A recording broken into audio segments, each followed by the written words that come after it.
Judgment is currently being read at a federal high court sitting in Abuja on a terrorism-related charge against Biafra separatist leader Nnamdi Kanu. Arise correspondent Ferdinand Duroha is standing by for an update. Good day, Ferdinand. Can you hear us? Yes, very well. Good day to you. Great. So can you provide us with an update of what you're seeing? We know that there was some tensions earlier today in court. Can you just bring us up to speed on everything that's going on? All right, very well. Thank you so much. Yes, it is November 20, and we are talking about the day when we could at least hear the judgment in the case of Nnamdi Kanu and the federal government. Well, let's not forget, that he's been indicted for 3 particular offenses. Now, we're talking about terrorism charges and then also inciting the public and then unlawful broadcast. And it's been 10 years running. Yes, he was first brought to court in 2015. And so you take a look at this, it's 10 years down the line. But pardon me to say that it doesn't look like this is going to be the last time that we will be here. And that's because whichever way it pans out for the accused or against, well, there is indeed likely to be an appeal in this particular one. But if there's one thing that we know is that the judge is determined to indeed end this today in terms of letting the world know his verdict. And that's exactly the reason for that uproar. Well, quite earlier today when Nnamdi Kanu was brought in and of course he was given opportunity to speak. And well, he did indict the judge, saying that, well, he doesn't expect that the judge should be able to continue with this. And that's exactly the point when the judge decided that, well, he had to speak in a more orderly manner. And when he continued to raise his voice and continued to make the allegations, well, that's exactly when the judge did ask the DSS to indeed take him out. Well, from what we know, he's not inside the courts, but yes, he's still in the court premises. And perhaps maybe sometime in the day, we might get to see him drive past, him being driven by in that van. Well, Ferdinand, in spite of this disruption that occurred earlier on, you did say that the judge is determined for us to get an outcome regarding this particular charge today.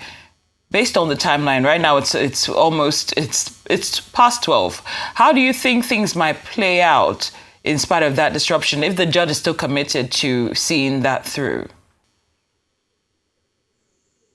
Well, he's very, very committed, very, very committed. And if you take a look at the way things have panned out in the last 4 or 5 months, well, you want to say things have actually sped up, particularly since May, July this year, when the trial within trial sessions held. And of course, let's not forget Nnamdi Kanu at that point also accused the judge for indeed trying to, try him with a repealed statute. And then moving on from there, we went on and on November 10, he filed a motion asking the Justice Omotosho to halt the judgment, claiming proceedings were conducted under a repealed statute. In November 13, he filed another direct criminal complaint against the Attorney General, the DSS Director General, and 2 prosecuting witnesses, alleging perjury and fabrication of evidence.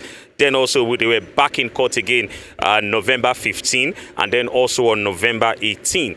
And guess what? Well, this is November 20. So you take a look at the way things have panned out in the last couple of months. You will see some determination, yes, to indeed be done with this. And that's because, since 2015, we've seen several persons being tried. Some people, associates of his, being tried. Well, some of them indicted and, of course, sentenced.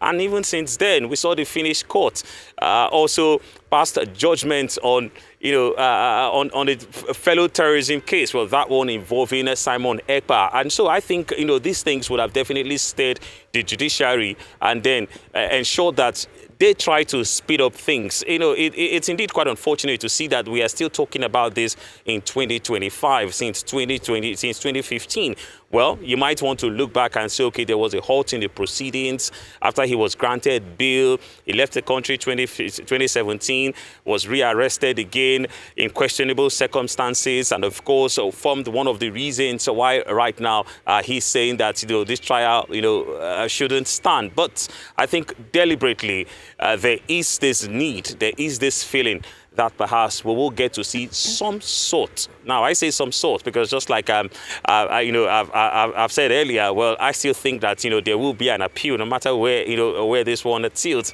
either in favor of Kanu or against him. There might be an appeal. So, but as regards Justice Omostosho trying to ensure that judgment is served, we've seen him stealthily come in, read the verdict. He's still doing that presently as we speak. We just have to interrupt to indeed bring this one. So I think, well, the judge is doing very well to indeed make sure that he delivers the judgment today. Ferdinand Duroha, thank you so much for your reporting. He's live for us there on the Nnamdi Kanu case in Abuja.